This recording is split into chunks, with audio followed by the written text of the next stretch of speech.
പ്രിയപ്പെട്ട സുഹൃത്തുക്കളെ, Kannur സർവകലാ vice chancellor Gopinath Raveendran ആ സ്ഥാനത്ത് നിന്ന് ഉടനടി ഇറങ്ങിപ്പോകണം എന്ന് പറഞ്ഞുകൊണ്ട് ഈ കഴിഞ്ഞ നവംബർ 30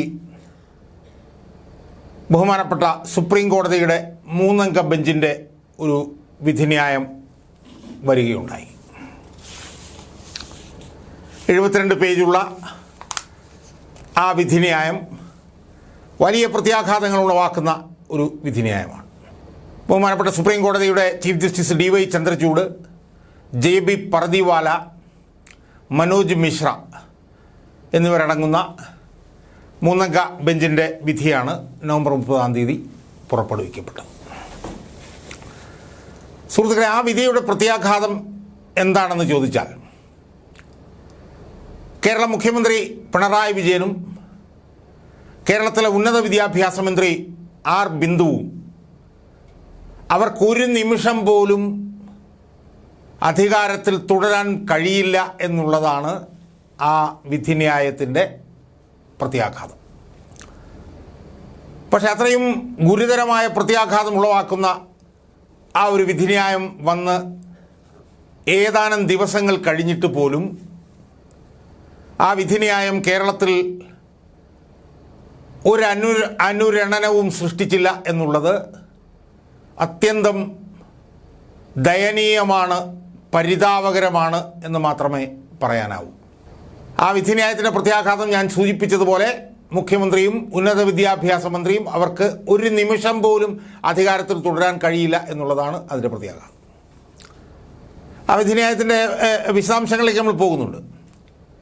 അതിനു മുമ്പ് ആമുഖമായി സൂചിപ്പിക്കാനുള്ളത്, ആ വിധിന്യായത്തിൻ്റെ പ്രത്യാഘാതം എന്നോണം ഉന്നത വിദ്യാഭ്യാസ മന്ത്രി രാജിവെക്കണം എന്ന് ആവശ്യപ്പെട്ടുകൊണ്ട് കേരളത്തിൻ്റെ ബഹുമാനപ്പെട്ട പ്രതിപക്ഷ നേതാവ് VD സതീശൻ മുഖ്യമന്ത്രി പിണറായി വിജയന് കത്ത് കൊടുത്തിരിക്കുന്നു എന്നുള്ള പരിഹാസ്യമായിട്ടുള്ളൊരു സംഭവമാണ് ഇപ്പോൾ നടന്നിട്ടുള്ളത്. സുഹൃത്തുക്കളെ, ഞാൻ ഈ സൂചിപ്പിച്ചതുപോലെ ഈ വിധിയുടെ പ്രത്യാഘാതം എന്നോണം ആദ്യം ആ സ്ഥാനത്ത് നിന്ന് രാജിവെച്ച് പോകേണ്ടത് മുഖ്യമന്ത്രി പിണറായി വിജയനാണ്. അതിൻ്റെ വിശദാംശങ്ങളിലേക്ക് ഞാൻ വരുന്നുണ്ട്. ആ സാഹചര്യത്തിൽ മുഖ്യമന്ത്രി പിണറായി വിജയനാണ് ആദ്യം രാജിവെക്കേണ്ടത് എന്നിരിക്കെ മുഖ്യമന്ത്രി പിണറായി വിജയനോട് ഉന്നത വിദ്യാഭ്യാസ മന്ത്രി രാജിവെക്കണമെന്ന് ആവശ്യപ്പെട്ടുകൊണ്ട് പരിഹാസ്യമായ ഒരു കത്ത് കൊടുക്കുന്ന ഒരു നടപടിയാണ് കേരളത്തിൻ്റെ പ്രതിപക്ഷ നേതാവ് VD സതീശൻ എടുത്തിട്ടുള്ളത്. അതാണ് ഏറ്റവും വലിയ ദയനീയം. 2, മുഖ്യമന്ത്രിയും ഉന്നത വിദ്യാഭ്യാസ മന്ത്രിയും രാജിവെക്കേണ്ടതില്ല എന്നുള്ളതാണ് BJPയുടെ നിലപാട് എന്ന് തോന്നുന്നു. അവരെന്തായാലും അതിനെക്കുറിച്ചിട്ട് ഇതുവരെ അഭിപ്രായമൊന്നും പറഞ്ഞതായി കാണുന്നുമില്ല. സുഹൃത്തുക്കളെ, ഈ വിധിന്യായം ഞാൻ നേരത്തെ സൂചിപ്പിച്ചു, സുപ്രീം കോടതിയുടെ 3-അംഗ ബെഞ്ചിൻ്റെ വിധിന്യായമാണ്. അതും സുപ്രീം കോടതിയുടെ ചീഫ് ജസ്റ്റിസിൻ്റെ നേതൃത്വത്തിലുള്ള 3-അംഗ ബെഞ്ചിൻ്റെ വിധിന്യായമാണ് ഇപ്പോൾ വന്നിരിക്കുന്നത്. എന്താണ് ഈ വിഷയം എന്നുള്ളത് സംബന്ധിച്ച് നമ്മൾ ഒന്ന് പരിശോധിച്ച് നോക്കിയാൽ നമുക്ക് എന്താ കാണാൻ കഴിയുന്നത്? കണ്ണൂർ യൂണിവേഴ്സിറ്റിയുടെ വൈസ് ചാൻസലറായി ഗോപിനാഥ് രവീന്ദ്രന് പുനർനിയമനം നൽകുകയുണ്ടായി സർക്കാർ, 2ാം പിണറായി സർക്കാർ. അതിനെതിരെ നിയമ നടപടികൾ കേരളത്തിൻ്റെ ഹൈക്കോടതിയിൽ ഉണ്ടായിരുന്നു. ആ പുനർനിയമനം റദ്ദാക്കണമെന്നാവശ്യപ്പെട്ടുകൊണ്ടുള്ള സിംഗിൾ ബെഞ്ചിൻ്റെ മുമ്പിൽ ആ വിഷയം ചെന്നപ്പോൾ സിംഗിൾ ബെഞ്ച് ആ ആവശ്യം തള്ളിക്കളയുകയായിരുന്നു. കേരള ഹൈക്കോടതി ജഡ്ജിയായിട്ടുള്ള സിംഗിൾ ബെഞ്ച് ജഡ്ജിയായിട്ടുള്ള റാവൽ അദ്ദേഹം ആ വിധിന്യായം ആവശ്യം തള്ളിക്കളഞ്ഞു. അതിനെ തുടർന്ന് ഹൈക്കോടതിയുടെ മുൻ ചീഫ് ജസ്റ്റിസ് ആയിരുന്ന ജസ്റ്റിസേഴ്സ് മണികുമാറും ഷാജി P ചാലിയുമുള്ള ഡിവിഷൻ ബെഞ്ചിൻ്റെ മുമ്പിലേക്ക് ആവശ്യം ഉന്നയിക്കപ്പെട്ടു. അത് ഉന്നയിക്കപ്പെട്ടപ്പോൾ തന്നെ നമുക്കറിയാമായിരുന്നു ഫെയ്റ്റ് അക്കംപ്ലിയാണെന്ന്. കാരണം ആ ന്യായാധിപന്മാർ ഒരു സർക്കാർ സ്പോൺസേഡ് ന്യായാധിപന്മാരെ പോലെയാണ് ഹൈക്കോടതിയിൽ പ്രവർത്തിച്ചുകൊണ്ടിരുന്നത്. അതുകൊണ്ട് അവരുടെ മുമ്പിലെത്തുമ്പോൾ തന്നെ അത് ഫെയ്റ്റ് അക്കംപ്ലി ആയിരുന്നുവെങ്കിലും അവരുടെ മുമ്പിലും ആ വിഷയം ചെന്നു. ഡിവിഷൻ ബെഞ്ചും ഈ സുപ്രീം കോടതി കണ്ണൂർ യൂണിവേഴ്സിറ്റി വൈസ് ചാൻസലറുടെ പുനർനിയമനം റദ്ദാക്കണമെന്നുള്ള ആവശ്യം നിരസിക്കുകയാണ് ഉണ്ടായത്. അതിനെ തുടർന്നാണ് ആവശ്യം സുപ്രീം കോടതിയുടെ മുമ്പിൽ ചെന്നത്. സുപ്രീം കോടതി അതുമായി ബന്ധപ്പെട്ട് വിശദമായിട്ടുള്ള വാദം കേട്ടു. കണ്ണൂർ യൂണിവേഴ്സിറ്റിയുടെ ഡോക്ടർ പ്രേമചന്ദ്രൻ കീഴോത്ത് എന്ന് പറയുന്ന ഒരു പ്രൊഫസറാണ് ആ വിധിന്യായം ആ കേസുമായി സുപ്രീം കോടതി ചെന്നത്. സുപ്രീം കോടതി വിശദമായി ആ കേസിൽ വാദം കേട്ടിട്ടാണ് നവംബർ 30 പിന്നെ കണ്ണൂർ യൂണിവേഴ്സിറ്റി വൈസ് ചാൻസലറുടെ നിയമനം റദ്ദാക്കണമെന്നുള്ള ചരിത്രപ്രധാനമായിട്ടുള്ള വിധി കൊണ്ടുവന്നു. ഈ വിധിയുടെ പ്രത്യാഘാതം ഞാൻ നേരത്തെ സൂചിപ്പിച്ചതുപോലെ കേരള മുഖ്യമന്ത്രി പിണറായി വിജയനും കേരളത്തിലെ ഉന്നത വിദ്യാഭ്യാസ മന്ത്രി ആർ ബിന്ദുവിനും ഒരു നിമിഷം പോലും അധികാരത്തിൽ തുടരാൻ കഴിയില്ല എന്നുള്ളതാണ് അതിൻ്റെ പ്രത്യേകത. അതിൻ്റെ വിശദാംശങ്ങളിലേക്കാണ് ഞാൻ പോകാൻ പോകും. ആ വിധിന്യായത്തിൻ്റെ 63 മുതൽ 72 വരെ പേജുകളിൽ പറയുന്ന കാര്യങ്ങളുണ്ട്. അതിൽ തന്നെ 80, 85, 83 ഈ പാരഗ്രാഫിലൊക്കെ വളരെ കൃത്യമായി സുപ്രീം കോടതി ചില കാര്യങ്ങൾ പറഞ്ഞിട്ടുണ്ട്. നമ്മളതിലേക്ക് പോകാൻ പോവുകയാണ് വിശദമായി. സുഹൃത്തുക്കളെ, അതിലെ 74ാമത്തെ പാരഗ്രാഫിൽ joint action committee of airline pilots association of India and others versus director general of civil aviation and others എന്ന് പറഞ്ഞിട്ട് ഒരു വിധിന്യായം ബഹുമാനപ്പെട്ട സുപ്രീം കോടതിയിലെ 3-അംഗ ബെഞ്ച് ഉദ്ധരിച്ചിട്ടുണ്ട്. ആ വിധിന്യായത്തിൽ പറയുന്നത് it is a settled legal preposition, അത് നിയമം തീരുമാനിച്ചിട്ടുള്ളതാണ്. എന്താണ്? That the authority which has been conferred with the competence under the statute, അതായത് ഭരണഘടനാ പ്രകാരം ഒരു സ്ഥാപനത്തിന് ഒരു കാര്യം ചെയ്യാനുള്ള അവകാശം ഭരണഘടന കൊടുത്തിട്ടുണ്ടെങ്കിൽ ആ സ്ഥാപനത്തിന് മാത്രമേ അതുമായി ബന്ധപ്പെട്ട് ഓർഡർ ഇറക്കാൻ കഴിയൂ. അതാ പറയുന്നത്. It is a settled legal position that the authority which has been conferred with the competence under the statute alone can pass the order. എന്നിട്ട് പറയുന്നത് എന്താണ്? No other person, even a superior authority, ഒരു ഉയർന്ന authority, superior ആയിട്ടുള്ളൊരു authority ആണെങ്കിൽ പോലും no other person can interfere with the functioning of the statutory authority. അതായത് ആ ഭരണഘടനാ സ്ഥാപനത്തിൻ്റെ പ്രവർത്തനത്തിൽ ഒരു വ്യക്തിക്കും ഒരു ഉയർന്ന നിലയിലുള്ള ഒരു സ്ഥാപനത്തിന് പോലും ഇടപെടാൻ കഴിയില്ല. In a democratic setup like ours, നമ്മുടേതുപോലുള്ള ഒരു ജനാധിപത്യ സംവിധാനത്തിൽ persons occupying key positions are not supposed to mortgage their discretion, volition and decision-making authority and be prepared to give way to carry out commands having no sanctity in law. അതായത് നമ്മുടെ പോലൊരു ജനാധിപത്യ സമ്പ്രദായത്തിൽ പിന്നെ ഉത്തരവാദിത്തപ്പെട്ട കാര്യങ്ങൾ ചെയ്യാൻ ബാധ്യതപ്പെട്ടവർ ഒരു കാരണവശാലും അവരുടെ തീരുമാനമെടുക്കാനുള്ള അതോറിറ്റിയോ അവരുടെ വിവേചനമോ അവരുടെ വൊലീഷനോ അതൊന്നും അടിയറ വെക്കാൻ പാടില്ല. അങ്ങനെ അടിയറ വെച്ചാൽ അതിന് നിയമത്തിൻ്റെ പിൻബലമില്ല. It has no sanctity of law. ഇതാ പറയുന്നത്. Thus, if any decision making by a statutory authority at the behest or on suggestion of a person who has no statutory authority role to play, the same would be patently illegal. അതുകൊണ്ട് തന്നെ ഭരണഘടനാപരമായി ഒരവകാശവുമില്ലാത്ത ഒരാളുടെ നിർദ്ദേശപ്രകാരം ഒരു ഭരണഘടനാ സ്ഥാപനം ഒരു തീരുമാനമെടുത്താൽ അത് തീർത്തും നിയമവിരുദ്ധമായിരിക്കും, പേറ്റന്റ്ലി ഇല്ലീഗൽ എന്നാണ് ഈ വിധിന്യായത്തെ ഉദ്ധരിച്ചുകൊണ്ട് ബഹുമാനപ്പെട്ട സുപ്രീം കോടതി. എന്നിട്ട് അവർ പറയുന്നത് similar view has been reiterated by this court in commissioner of police versus Gordhan Das Bhanji. അതുപോലെ കുറച്ച് വിധിന്യായങ്ങൾ പറയുന്നത്. അതിൽ പറയുന്നത് എന്താ? ആ വിധിന്യായത്തിൽ കോടതി observed that an authority vested with the power to act under the statute, അതായത് ഭരണഘടനാപരമായി ഒരു അധികാരം നിക്ഷിപ്തമായിട്ടുള്ള ഒരു സ്ഥാപനം, ആ statute alone should exercise its discretion following the procedure prescribed therein. അതായത് ഒരു സ്ഥാപനത്തിന്മേൽ ഒരു അവകാശം അവരിൽ നിക്ഷിപ്തമാണെങ്കിൽ അവർ തന്നെയാണ് അതിൻ്റെ വിവേചനപരമായി ആ നടപടി നടപ്പാക്കേണ്ടത്, ഉത്തരവാദിത്തമനുസരിച്ച് നടപ്പാക്കേണ്ടത്. And interference on the part of any authority upon whom the statute does not confer any jurisdiction is wholly unwarranted in law. അപ്പോൾ ഒരു സ്ഥാപനത്തിന് ഒരു അധികാരം നൽകിയിട്ടുണ്ടെങ്കിൽ ആ അധികാരം നിക്ഷിപ്തമായിട്ടുള്ളയാൾ അത് സംബന്ധിച്ച് അയാളുടെ വിവേചനാധികാരം ഉപയോഗിച്ച് ആ തീരുമാനം നടപ്പിലാക്കണം. ആ തീരുമാനം നടപ്പിലാക്കുന്ന കാര്യത്തിൽ വേറെ എവിടെയെങ്കിലും, അതായത് അവകാശാധികാരമില്ലാത്ത ഏതെങ്കിലും ഒരാൾ ആ തീരുമാനം നടപ്പിലാക്കുന്നതിൽ ഇടപെട്ടിട്ടുണ്ടെങ്കിൽ that is wholly unwarranted in law. അതായത് അത് നിയമത്തിൽ പറഞ്ഞിട്ടുള്ളതല്ല, അതിന് അൺവാറന്റഡ് ആണ്. It violates the constitutional scheme എന്ന് പറഞ്ഞാൽ ആ തീരുമാനം ഭരണഘടനയെ ഉല്ലംഘിക്കുന്നതാണ് ആ തീരുമാനം എന്നാണ്. In view of the above, മുകളിൽ പറഞ്ഞിരിക്കുന്നതനുസരിച്ച്, the legal position emerges that, അതായത് നിയമം പറയുന്നത് എന്താണെന്ന് ചോദിച്ചാൽ, authority who has been vested with the power to exercise its discretion, അതായത് വിവേചനാധികാരം ഉപയോഗിക്കാൻ കഴിയുന്ന ആ സ്ഥാപനം, അവർക്ക് മാത്രം ദേ Elon can pass the order. Even A senior official cannot provide for any guideline or direction to the authority under the statute to act in a particular manner. അപ്പോൾ ഒരു സീനിയർ ഓഫീസർക്ക് പോലും, ഒഫീഷ്യലിന് പോലും ഈ കാര്യത്തിൽ ഒരു തീരുമാനമെടുത്ത് അതിലിടപെടാൻ കഴിയില്ല.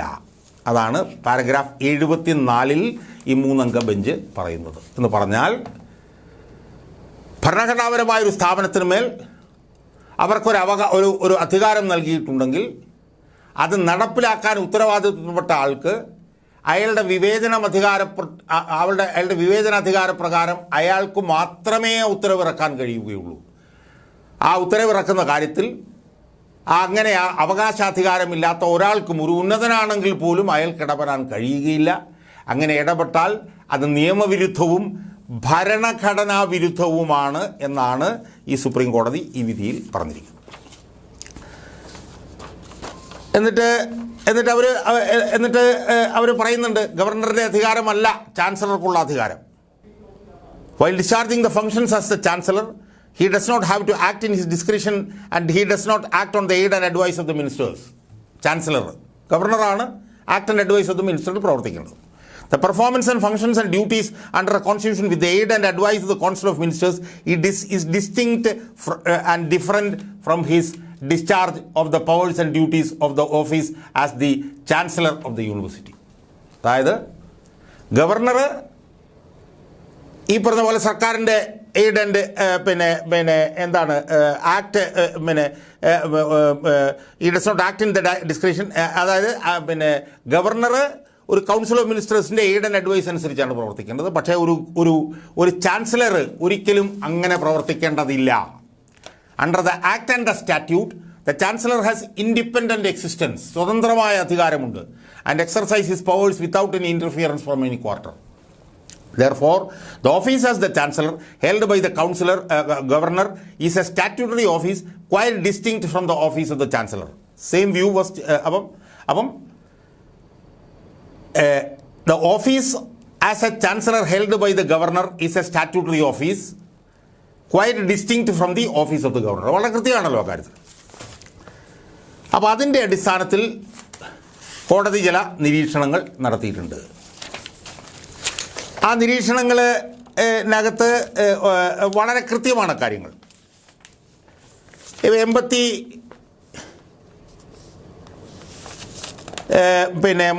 പേജുണ്ട്. 83 പാരഗ്രാഫിൽ ചാൻസലറിനെതിരായിട്ടും വിമർശനം 83 പാരഗ്രാഫിലുണ്ട്. Under the scheme, 82th paragraph, under the scheme of the Act 1996 and the statutes, Chancellor plays a very important role. Chancellor role very important. He is not merely a titular head.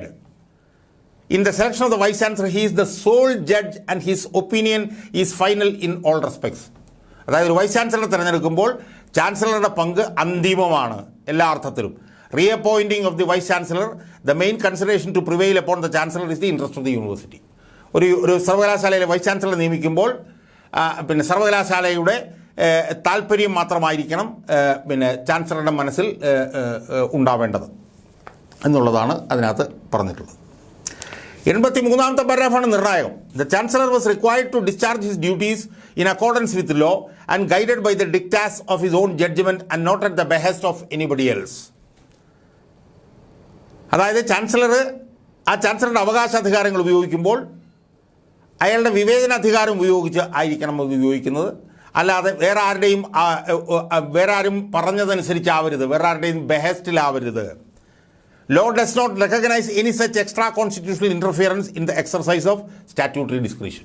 അതായത് statutory ആയിട്ട് ഉള്ള വിവേചനാധികാരം ബന്ധപ്പെട്ട ആൾ ഉപയോഗിക്കുമ്പോൾ ഒരു ഭരണഘടനാതീതമായിട്ടുള്ള ഇടപെടലും നിയമം അനുവദിക്കുന്നില്ല. വളരെ അർത്ഥശങ്കയ്ക്കിടയില്ലാത്ത ഇതാണ് കോടതി പറയുന്നത്. Law does not recognize any such extrajudicial interference in the exercise of statutory discretion. any such interference amount to dictation from political superior. അങ്ങനെ എന്തെങ്കിലും ഉണ്ടായാൽ അത് ഈ പറഞ്ഞ ഒരു പൊളിറ്റിക്കൽ സുപ്പീരിയറിൻ്റെ ഡയറക്ഷൻ അനുസരിച്ച് ഉത്തരവനുസരിച്ച് ചെയ്തതായിട്ട് വരികയും and it has been condemned by courts more than one occasion. ഒന്നിലധികം തവണ കോടതികൾ ഇതിനെ തള്ളിക്കളഞ്ഞിട്ടുള്ളതാണ്. അർത്ഥശങ്കയ്ക്കിടയില്ലാത്ത വിധം കോടതി ഇത് പറയുകയാണ്. എന്നിട്ട് 86ാമത്തെ പാരാഗ്രാഫിൽ പറയുന്നത് thus it is the decision making process which vitiated the entire process of reappointment. The case on hand is not one of mere irregularity. ഇതിനപ്പുറം ഇനി എന്താ കോടതി പറയാനുള്ളത്? അപ്പോൾ കോടതി പറഞ്ഞിരിക്കുന്നത് ഗവർണറുടെ അധികാരവും ചാൻസലറുടെ അധികാരവും വ്യത്യസ്തമാണ്. ചാൻസലർക്കാണ് വൈസ് ചാൻസലർമാരെ നിയമിക്കുന്നത് സംബന്ധിച്ചുള്ള അന്തിമമായിട്ടുള്ള അധികാരം. ആ അധികാരം ചാൻസലർ ഉപയോഗിക്കുമ്പോൾ ആ അധികാരം ചാൻസലറുടെ വിവേചനാധികാരം അനുസരിച്ച് അദ്ദേഹം തന്നെ ഉപയോഗിക്കണം. ആ ഉത്തരവ് അദ്ദേഹം തന്നെ ഇടണം. അദ്ദേഹത്തിന് മേൽ ഒരാൾക്കും ഇടപെടാനുള്ള അവകാശാധികാരമില്ല. അങ്ങനെ ഇടപെട്ടാൽ അത് നിയമവിരുദ്ധവും ഭരണഘടനാ വിരുദ്ധവുമായതുകൊണ്ട് കോടതികൾ പലതവണ അതിനെ തള്ളിപ്പറഞ്ഞിട്ടുള്ളതാണ്, കണ്ടം ചെയ്തിട്ടുള്ളതാണ്. ഇതാണ് ഇന്ത്യയുടെ പരമോന്നത നീതിപീഠമായിട്ടുള്ള സുപ്രീം കോടതിയുടെ 3-അംഗ ബെഞ്ച് അർത്ഥശങ്കയ്ക്കിടയില്ലാത്ത വിധം 72 പേജുള്ള തങ്ങളുടെ ഈ വിധിന്യായത്തിൽ പറഞ്ഞിട്ടുള്ളത്. സുഹൃത്തുക്കളെ, ഇനി ഇതിൻ്റെ പ്രത്യാഘാതം എന്ന് പറഞ്ഞാൽ എന്താ? ഇതിന് 2 പ്രത്യാഘാതം. ഒന്ന്, ഇതിൻ്റെ ഏറ്റവും പ്രധാനപ്പെട്ട പ്രത്യാഘാതം എന്ന് പറയുന്നത് മുഖ്യമന്ത്രി ആ സ്ഥാനത്തിരിക്കാൻ യോഗ്യനല്ല എന്നുള്ളതാണ്. മുഖ്യമന്ത്രി ആ സ്ഥാനം രാജിവെച്ച് പോകണം എന്നുള്ളതാണ്. എന്തുകൊണ്ടാണ്?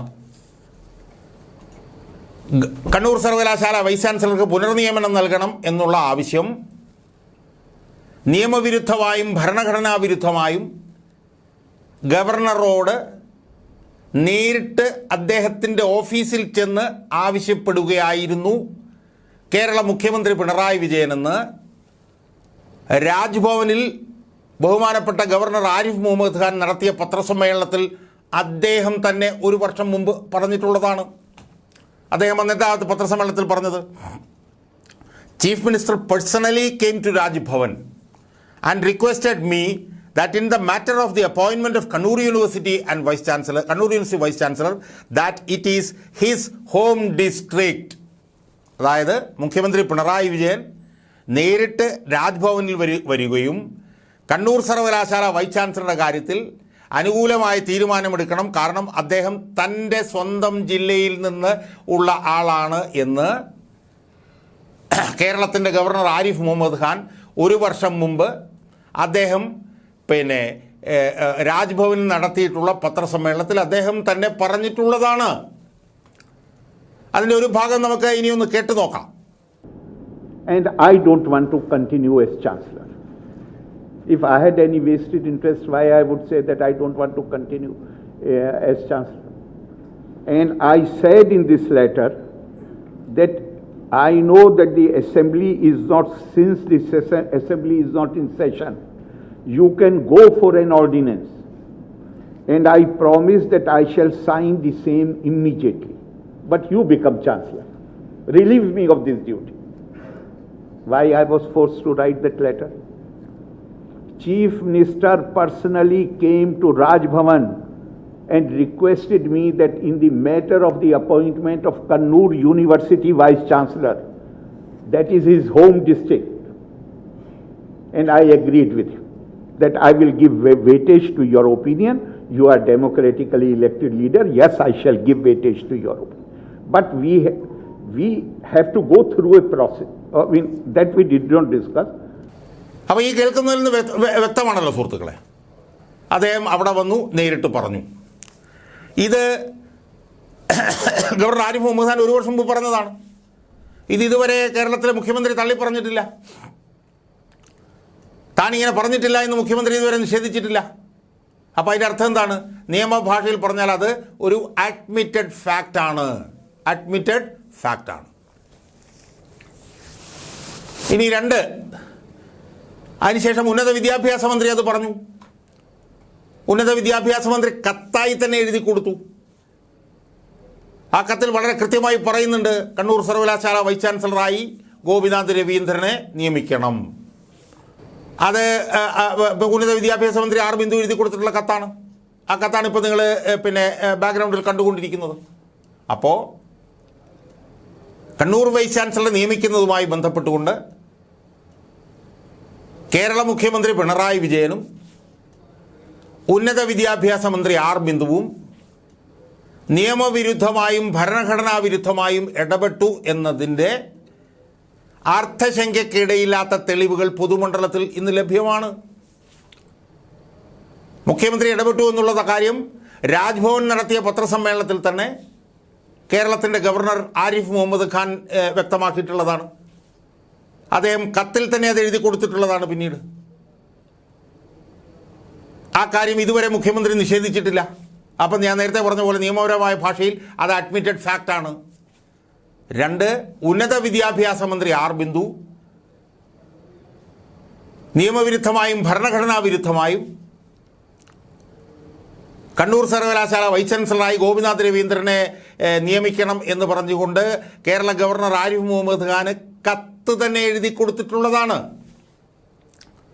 ഇനി ഇവർ രണ്ടുപേരും മാത്രം രാജിവെച്ചാൽ പോലെ യഥാർത്ഥത്തിൽ ഇവർ രണ്ടുപേരെ മാത്രം നീക്കിയാൽ പോലെ അഡ്വക്കേറ്റ് ജനറലിനെയും നീക്കേണ്ടതാണ്. ഭരണഘടനാ സ്ഥാപനമായിട്ടുള്ള അഡ്വക്കേറ്റ് ജനറലും ഇതുപോലെ ഗോപിനാഥ് രവീന്ദ്രനെ പുനർനിയമനം നൽകണം എന്ന് പറഞ്ഞുകൊണ്ട് രേഖാമൂലം ഗവർണർക്ക് കത്ത് കൊടുത്തിട്ടുണ്ട്. അപ്പോൾ യഥാർത്ഥത്തിൽ കേരള മുഖ്യമന്ത്രി പിണറായി വിജയനും ഉന്നത വിദ്യാഭ്യാസ മന്ത്രി ആർ ബിന്ദുവും കേരളത്തിൻ്റെ അഡ്വക്കേറ്റ് ജനറൽ ആയിട്ടുള്ള ആ വ്യക്തിയും ഇവർ 3 പേരും ഉടനടി അധികാരത്തിൽ നിന്ന് ഒഴിയേണ്ടതല്ലേ സുഹൃത്തുക്കളെ? കാരണം എന്താ, ഇവർ 3 പേരും സത്യപ്രതിജ്ഞാ ലംഘനമല്ലേ നടത്തിയിട്ടുള്ളത്? ഭീതിയും പ്രീതിയും പക്ഷപാതരഹിതമായും പ്രവർത്തിച്ചു കൊള്ളാം എന്നല്ലേ അവർ അധികാരം ഏറ്റെടുക്കുമ്പോൾ അവർ സത്യപ്രതിജ്ഞ നടത്തിയിട്ടുള്ളത്, അവർ പ്രതിജ്ഞ നടത്തിയിട്ടുള്ളത്. അതിന് വിരുദ്ധമായി അവർ 3 പേരും കണ്ണൂർ സർവകലാശാല വൈസ് ചാൻസലറുടെ പുനർനിയമനവുമായി ബന്ധപ്പെട്ടുകൊണ്ട് നിയമവിരുദ്ധമായും ഭരണഘടനാ വിരുദ്ധമായും ഇടപെട്ടു എന്നത് അതിൻ്റെ ഒരു ഫൈൻഡിംഗ് അല്ലേ ഇപ്പോൾ പുറത്തു വന്നിരിക്കുന്നത്. സുപ്രീം കോടതിയുടെ ചീഫ് ജസ്റ്റിസിൻ്റെ നേതൃത്വത്തിലുള്ള 3-അംഗ ബെഞ്ച് അർത്ഥശങ്കയ്ക്കിടയില്ലാത്ത വിധം അസന്നിഗ്ധമായി പ്രഖ്യാപിച്ചിട്ടുള്ളത് സർവകലാശാല വൈസ് ചാൻസലർ നിയമനവുമായി ബന്ധപ്പെട്ടുകൊണ്ട് സർവകലാശാലയുടെ വൈസ് ചാൻസലർക്കാണ് അന്തിമമായ അധികാരമെന്നും അതിൻ്റെ വിവേചനാധികാരം അദ്ദേഹത്തിനാണെന്നും അദ്ദേഹത്തിൻ്റെ വിവേചനാധികാരം ഉപയോഗിച്ചുകൊണ്ട് വൈസ് ചാൻസലർ തിരഞ്ഞെടുക്കുകയാണ് വേണ്ടതെന്നും അങ്ങനെ തിരഞ്ഞെടുക്കുന്ന അവസരത്തിൽ എന്തെങ്കിലും ഭരണഘടനാതീതമായ ഇടപെടൽ ഉണ്ടായിട്ടുണ്ടെങ്കിൽ അത് പേറ്റന്റ്ലി ഇല്ലീഗലാണെന്നും അത് കോൺസ്റ്റിറ്റ്യൂഷണൽ സ്കീമിന് എതിരാണെന്നും അതുകൊണ്ട് തന്നെ കോടതികൾ അതിനെ പലതവണ തള്ളിക്കളഞ്ഞിട്ടുള്ളതാണ്, കണ്ടം ചെയ്തിട്ടുള്ളതാണ് എന്നും ഇന്ത്യയുടെ പരമോന്നത നീതിപീഠമായിട്ടുള്ള സുപ്രീം കോടതിയുടെ chief justice DY Chandrachud, JB Pardiwala, Manoj Mishra എന്നിവരടങ്ങുന്ന 3-അംഗ ബെഞ്ചിൻ്റെ ഏറ്റവും നിർണായകമായിട്ടുള്ള ഒരു വിധി വന്ന സാഹചര്യത്തിൽ കേരള മുഖ്യമന്ത്രി പിണറായി വിജയനും കേരള ഉന്നത വിദ്യാഭ്യാസ മന്ത്രി ആർ ബിന്ദുവും കേരളത്തിലെ അഡ്വക്കേറ്റ് ജനറലായിട്ടുള്ള ഗോപാലകൃഷ്ണ കുറുപ്പും ഇവർ 3 പേരും സത്യപ്രതിജ്ഞാ ലംഘനം നടത്തി എന്നുള്ളത് തെളിഞ്ഞിരിക്കുന്ന സാഹചര്യത്തിൽ, തെളിഞ്ഞു കഴിഞ്ഞ സാഹചര്യത്തിൽ ഇവർ 3 പേരും ഉടനടി അധികാരത്തിൽ നിന്ന് മാറേണ്ടതല്ലേ സുഹൃത്തുക്കളെ? പക്ഷേ ഇപ്പോൾ ഇവിടെ എന്താ സംഭവിച്ചിരിക്കുന്നത്? ഞാൻ തുടക്കത്തിൽ പറഞ്ഞതുപോലെ ഏറ്റവും ആദ്യം രാജിവെക്കേണ്ട, ഏറ്റവും ആദ്യം സത്യപ്രതിജ്ഞാ ലംഘനവും മിസ്യൂസ് ഓഫ് പവറും നെപ്പോട്ടിസവും നടത്തിയതിന് ആ സ്ഥാനത്ത് നിന്ന് മാറി നിൽക്കേണ്ട മുഖ്യമന്ത്രിയോട് ഉന്നത വിദ്യാഭ്യാസ മന്ത്രി ആർ ബിന്ദു രാജിവെക്കണം എന്നുള്ള ഏറ്റവും പരിഹാസ്യമായിട്ടുള്ള, ഏറ്റവും പരിതാപകരമായിട്ടുള്ള നിലപാടാണ് കേരളത്തിലെ പ്രതിപക്ഷ നേതാവ് VD സതീശൻ എടുത്തിട്ടുള്ളതെന്നുള്ളത് ഏറ്റവും ദയനീയമല്ലേ സുഹൃത്തുക്കളെ? ഏറ്റവും ദയനീയം. ഏറ്റവും ആദ്യം മുഖ്യമന്ത്രി രാജിവെച്ച് ആ സ്ഥാനത്ത് നിന്ന് മാറണം എന്ന് പറയേണ്ട പ്രതിപക്ഷ നേതാവ് ആ അധികാരത്തിൽ നിന്ന് മാറേണ്ട ആളുടെ അടുത്ത് തന്നെ മന്ത്രി രാജിവെക്കണമെന്ന് പറഞ്ഞുകൊണ്ടൊന്ന് കത്ത് കൊടുക്കുകയാണ്. എത്ര എന്ന് ആലോചിച്ച് നോക്കും. നമ്മൾ എങ്ങനെയാണ് ഇതിനെ വിശദീകരിക്കുക? നമ്മൾ മനസ്സിലാക്കിയെടുത്തോളം അദ്ദേഹം ഓൺലൈനിൽ UDF യോഗം വിളിച്ചു എന്നാണ് പറയുന്നത്. ഓൺലൈനിൽ UDF യോഗം വിളിച്ചിട്ട് മുഖ്യമന്ത്രി രാജിവെക്കണമെന്നുള്ള ആവശ്യം നമ്മൾ ഉന്നയിക്കാൻ പാടില്ല എന്ന് അദ്ദേഹം അവിടെ പറഞ്ഞ് തീരുമാനമാക്കിയെന്ന് പറയും. എന്തൊരു അസംബന്ധമാണിത്! ഏറ്റവും വലിയ അധികാര ദുർവിനിയോഗം നടത്തിയ, ഏറ്റവും വലിയ സത്യപ്രതിജ്ഞാ ലംഘനം നടത്തിയ, ഏറ്റവും വലിയ പക്ഷപാതപരമായി പ്രവർത്തനം നടത്തിയ കേരള മുഖ്യമന്ത്രി പിണറായി വിജയൻ രാജിവെക്കണമെന്നുള്ള ആവശ്യം ഗവർണറുടെ മുമ്പിൽ ആവശ്യപ്പെട്ട് അദ്ദേഹത്തെ നീക്കണമെന്ന് ആവശ്യപ്പെടേണ്ട പ്രതിപക്ഷ നേതാവ് കേരളത്തിലെ മുഖ്യമന്ത്രി പിണറായി വിജയനെ സംരക്ഷിക്കുന്നതിന് വേണ്ടിയിട്ടുള്ള ഏറ്റവും നിർലജ്ജമായിട്ടുള്ള, ഏറ്റവും ലജ്ജാകരമായിട്ടുള്ള, ഏറ്റവും ലജ്ജയില്ലാത്ത ഒരു നടപടി എടുത്തിരിക്കുകയില്ല സുഹൃത്തുക്കളെ. ഇവിടെ സുഹൃത്തുക്കളെ, ആ പശ്ചാത്തലത്തിൽ സേവ് കേരള ഫോറം എന്ന് പറഞ്ഞിട്ടുള്ള ഒരു പ്ലാറ്റ്ഫോം ഇന്ന് കേരളത്തിൽ പ്രവർത്തിക്കുന്നുണ്ട്. അഴിമതിക്കും അനീതികൾക്കുമെതിരെ അചഞ്ചലവും വിട്ടുവീഴ്ചയില്ലാത്തതുമായിട്ടുള്ള പോരാട്ടം നടത്തുന്ന ആ പ്ലാറ്റ്ഫോമിൻ്റെ സംസ്ഥാന ജനറൽ സെക്രട്ടറിയായി KM ഷാജഹാൻ എന്ന ഞാൻ പ്രവർത്തിക്കുകയാണ്. അപ്പോൾ എനിക്ക് എൻ്റെ പ്രേക്ഷകരോട് ഈ കാര്യത്തിൽ ഞങ്ങൾക്ക് പറയാനുള്ളത്, ഞങ്ങൾ സേവ് കേരള ഫോറം മുഖ്യമന്ത്രിയെയും ഉന്നത വിദ്യാഭ്യാസ മന്ത്രിയെയും അതുപോലെ തന്നെ അഡ്വക്കേറ്റ് ജനറലെയും അവർ സത്യപ്രതിജ്ഞാ ലംഘനം നടത്തിയതുകൊണ്ട് ആ സ്ഥാനത്ത് നിന്ന് നീക്കണം എന്നാവശ്യപ്പെട്ടുകൊണ്ട് ഗവർണറോട് ആവശ്യപ്പെടാൻ വേണ്ടിയിട്ട് ഞങ്ങൾ തീരുമാനിച്ചിരിക്കുകയാണ്. ഗവർണർ അതിനനുസൃതമായിട്ടുള്ള നിലപാടുകൾ ഈ സുപ്രീം കോടതി വിധിയുടെ പശ്ചാത്തലത്തിൽ, സുപ്രീം കോടതി വിധിയുടെ ഫൈൻഡിങ് വന്നിരിക്കുന്ന സാഹചര്യത്തിൽ അവർ തുടരാൻ പാടില്ല, അവരെ നീക്കണമെന്നുള്ള ആവശ്യം ഞങ്ങൾ ഗവർണറുടെ മുന്നിൽ ഉന്നയിക്കാൻ പോവുകയാണ്. അതിനുള്ള അപ്പോയിൻമെൻറ്റ് ഞങ്ങൾ ആവശ്യപ്പെട്ട് കഴിഞ്ഞു. ഗവർണർ അത് ഉന്നയിച്ചിട്ട് അതിന്മേൽ അനുകൂലമായിട്ടുള്ള നിലപാടെടുത്തില്ല എങ്കിൽ സേവ് കേരള ഫോറം ഈ ആവശ്യം ഉന്നയിച്ചുകൊണ്ട് കേരള ഹൈക്കോടതിയുടെ മുന്നിലേക്ക് കൂടി പോകാൻ ഇപ്പോൾ തീരുമാനിച്ചിരിക്കുകയാണ് എന്നുള്ള ഒരു കാര്യമാണ് എനിക്ക് എൻ്റെ പ്രേക്ഷകരുടെ മുന്നിൽ എനിക്ക് ഇപ്പോൾ ഉന്നയിക്കാൻ ഉള്ള ഒരു പ്രധാനപ്പെട്ട വിഷയം.